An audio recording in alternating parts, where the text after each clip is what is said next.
Nachdem wir euch letzte Woche schon unsere Top 10 Strände in Nordspanien gezeigt haben, wollen wir euch heute unsere absoluten Highlight-Orte und Sehenswürdigkeiten aus Nordspanien zeigen, denn Nordspanien hat definitiv so viel mehr zu bieten als nur schöne Strände. Wir waren im letzten Sommer über 3 Monate lang in Nordspanien unterwegs und immer wieder absolut überwältigt davon, was diese Region Spaniens zu bieten hat. Hier jetzt also unsere Top 10 Highlights in Nordspanien. Die sind über die gesamte Region verteilt, von Katalonien über Asturien bis nach Galicien. Eine Karte, auf der die einzelnen Orte mit ihren GPS-Koordinaten markiert sind, verlinken wir euch unten. Und jetzt, auf geht's!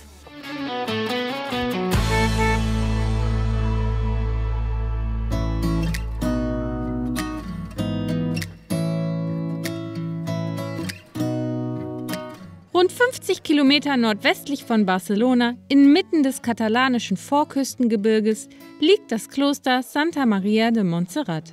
Die Benediktinerabtei aus dem 11. Jahrhundert ist sehenswert eingebettet in die umliegende Berglandschaft mit ihren zerklüfteten Gipfeln.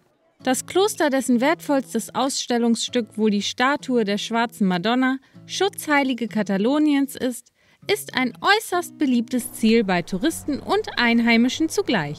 Das liegt nicht nur am Kloster selbst, sondern vor allem auch an seiner malerischen Lage am Hang der gleichnamigen Bergkette. Der angrenzende Naturpark lädt zum Wandern und Verweilen ein und bietet tolle Ausblicke über Katalonien. So haben selbst diejenigen, die weniger Berührungspunkte mit Kirche oder Religion haben, triftige Gründe für einen Besuch. Und wer nicht mehr ganz so fit auf den Beinen ist, der kann sogar mit einer Zahnradbahn bis kurz vor den Gipfel fahren.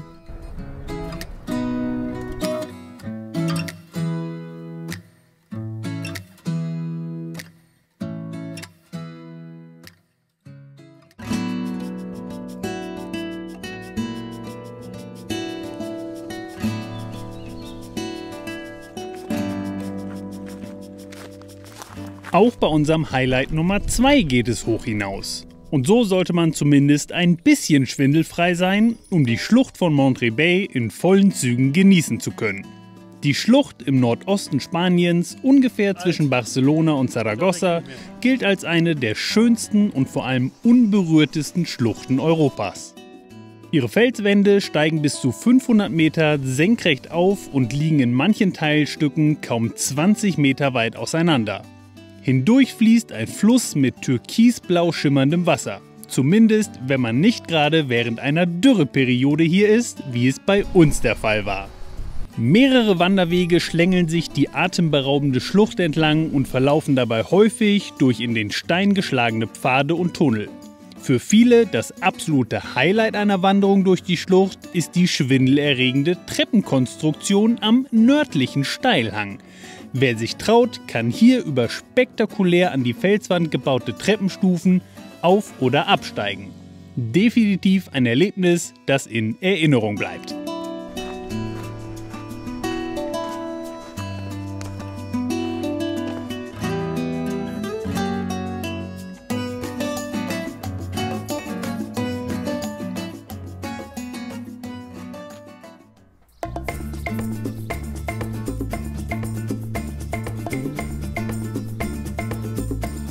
Eine Wüstenlandschaft mitten in Europa.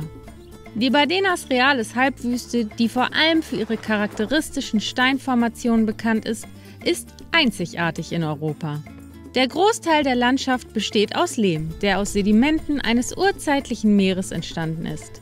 Die tektonische Anhebung der Iberischen Halbinsel sorgte dafür, dass das Wasser ablief und diese teils bizarre Landschaft zurückließ. Mit der Zeit erodierten die unterschiedlichen Gesteins- und Lehmschichten und hinterließen Skulpturen aus Kalk und Sandstein. Diese sogenannten Cabezos sind heute einer der größten Besuchermagnete der Bardenas Reales und aus unserer Sicht absolut einen Ausflug wert.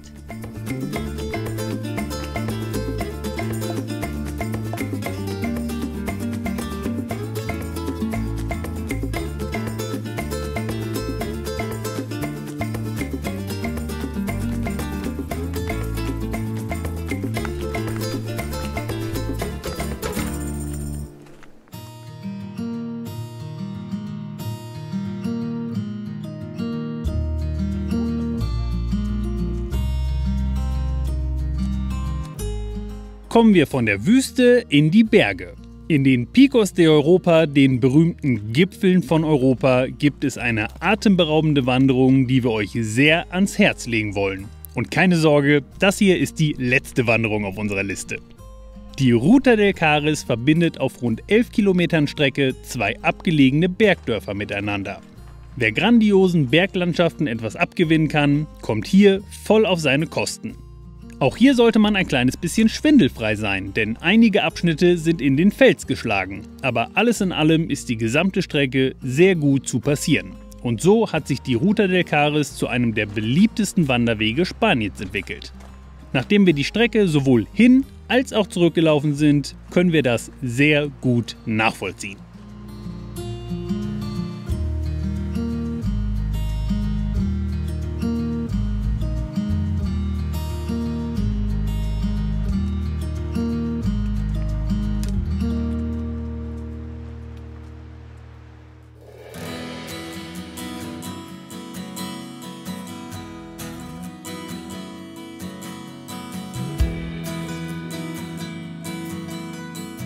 Riaño war ein absoluter Zufallstreffer auf unserer Tour durch Nordspanien. Und wir waren schnell begeistert. Was den Ort und die Umgebung ausmacht, ist vor allem ein Stausee. Das Tal und mehrere Ortschaften wurden hier geflutet, um das Wasser aufzustauen. Dadurch ist ein Stausee entstanden, der mit den Gipfeln der Picos de Europa im Hintergrund und Riaño samt Brücke im Vordergrund ein herrliches Postkartenmotiv bildet. Ein Motiv, das uns ein bisschen an Schweden und Norwegen erinnert hat. Besonders gut lässt sich der Stausee auch vom Wasser aus erkunden. Kajaks und Boote können vor Ort ausgeliehen werden. Und wer noch auf der Suche nach einem passenden Motiv für Instagram ist, der kann zur vermeintlich größten Schaukel Spaniens spazieren und von dort die tolle Aussicht genießen.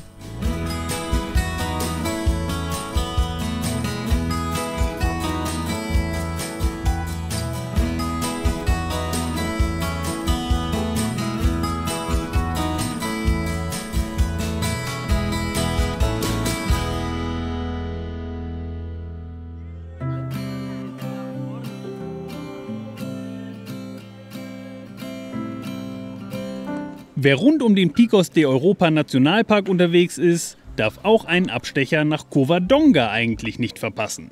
Der kleine Ort, in dem kaum mehr als 50 Menschen leben, beheimatet eine ganze Reihe an sehenswerten Ausflugszielen. Neben der beeindruckenden Basilika samt Kloster und der Grotte, in der eine bekannte Marienfigur aufbewahrt wird, sind es vor allem auch zwei Bergseen etwas oberhalb des Ortes, die Jahr für Jahr zigtausende Besucher anziehen. Wir konnten nur einen kurzen Blick auf den ersten der beiden Seen erhaschen, bevor die Landschaft vollständig im Nebel versank. Aber alles, was wir bis dahin gesehen haben, hat Lust auf mehr gemacht.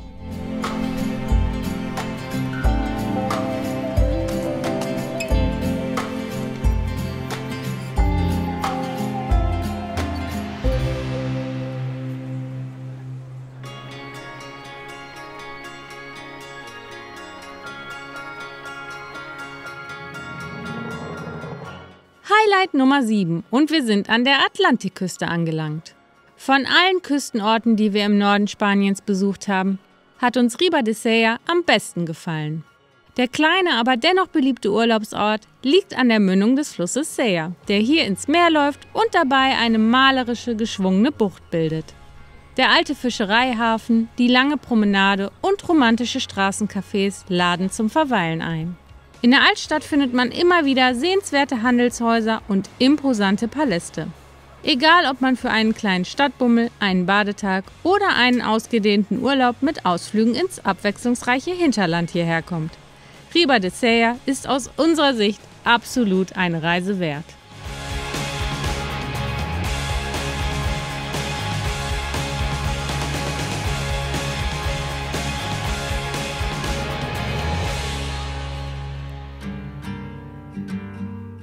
Bevor wir jetzt gleich zu den letzten 3 Highlights auf unserer Liste kommen, noch einmal ganz kurz der Hinweis.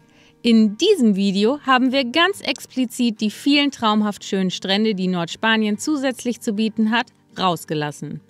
Denn darüber haben wir ein eigenes Video gemacht. Schaut euch das gerne an, wenn ihr gerade einen Trip nach Nordspanien plant oder euch ganz einfach ein bisschen Sommer, Sonne, Sonnenschein nach Hause holen wollt. Wir verlinken euch das Video hier oben in der Ecke, unten in der Videobeschreibung und auch nochmal ganz am Ende dieses Videos. Und jetzt weiter mit Highlight Nummer 8.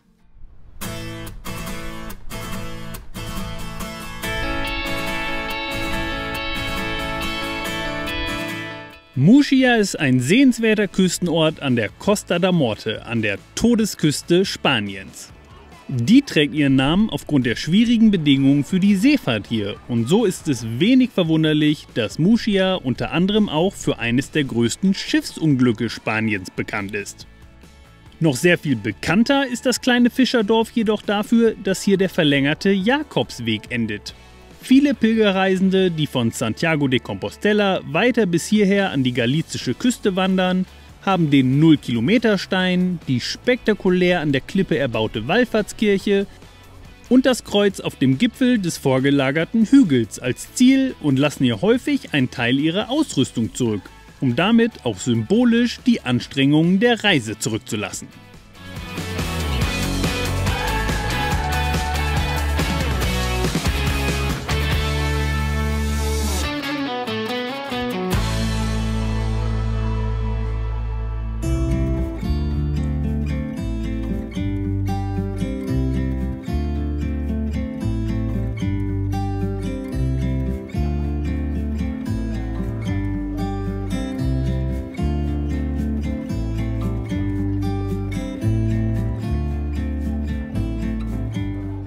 Nicht erst seit Harpe Kerkelings Bestseller, sondern bereits seit vielen Jahrhunderten bewandern Jahr für Jahr Tausende von Pilgerreisende den Jakobsweg. Den Jakobsweg gibt es eigentlich nicht. Vielmehr gibt es eine ganze Vielzahl unterschiedlicher Jakobswege in Europa. Aber alle haben ein Ziel: Santiago de Compostela.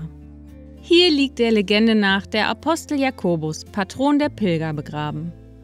Und so wurde Santiago de Compostela neben Jerusalem und Rom schon früh eines der wichtigsten Pilgerziele des Christentums.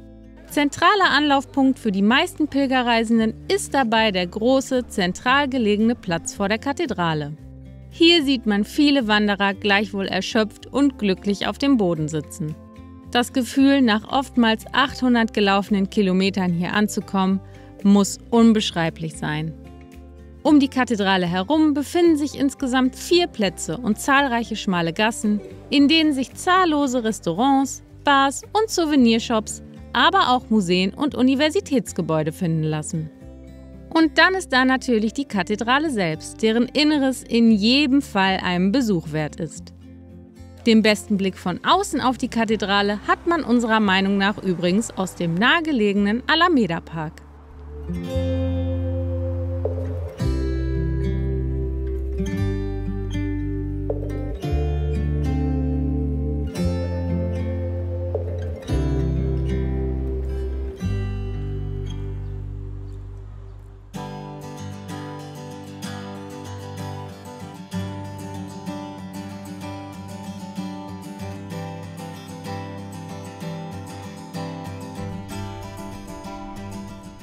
Die kleine Insel Ilha de Arousa vor der Westküste Galiciens ist ein tolles Ziel für alle, die dem Trubel der Städte im Umland entfliehen wollen. Weite Teile der Insel stehen unter Naturschutz. Der Naturpark im Süden der Insel ist vor allem ein wichtiges Vogelschutzgebiet. Das lässt sich hervorragend über einen Rundwanderweg erkunden, der von Strand zu Strand, von Düne zu Düne und durch den lichten Kiefernwald führt. Auch der Norden der Insel lädt zum Spazierengehen ein. Entlang der Küste kann man hier bis zu einem Leuchtturm laufen. Alle Camper unter uns wird es zudem freuen, dass es im Osten an der Zufahrt zur Insel einen kostenfreien Stellplatz für Wohnmobile gibt, der direkt am Meer liegt und der einen hervorragenden Ausgangspunkt für eine Erkundung der Insel darstellt.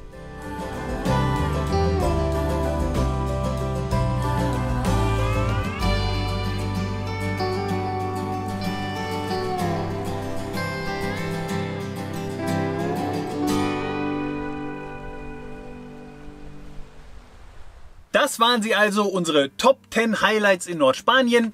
Wie immer gilt, das ist definitiv keine vollständige Liste aller sehenswerten Ziele in Nordspanien. Wir waren zwar schon echt lange in der Region unterwegs, aber um alles zu sehen reichen auch 3,5 Monate definitiv nicht aus. Es gibt also bestimmt noch Orte, die es vielleicht auch verdient hätten, in einer solchen Bestenliste aufgeführt zu werden. Aber ich hoffe, dass wir euch mit diesem Video schon mal einen guten Überblick darüber geben konnten, wie schön Nordspanien doch ist. Wenn ihr findet, dass hier ein Ort oder eine Sehenswürdigkeit fehlt, die hier auf jeden Fall hätte genannt werden müssen, dann lasst es uns gerne wissen. Dann können wir unsere Liste mit Zielen für einen hoffentlich weiteren Trip nach Nordspanien in der Zukunft schon mal wieder füllen. Schreibt es gerne hier unten in die Kommentare, damit alle das lesen und davon profitieren können. Wir stehen hier jetzt gerade übrigens in Südspanien, nachdem wir in den letzten Wochen Portugal einmal komplett von Nord nach Süd durchquert haben. Auch dazu findet ihr Videos auf unserem Kanal und auch dazu werden wir hier bald sicherlich auch noch ein Top 10 Highlight Video erstellen. Wenn ihr das nicht verpassen wollt, abonniert gerne unseren Kanal und aktiviert auch die Glocke, denn dann werdet ihr benachrichtigt, wenn wir ein neues Video hochladen. Auch Videos zu Südspanien wird es hier in den kommenden Wochen geben. Jetzt gerade, wenn dieses Video online geht, sind wir wahrscheinlich noch zum Heimaturlaub in Deutschland, aber ab Mitte Januar geht es hier in Südspanien weiter.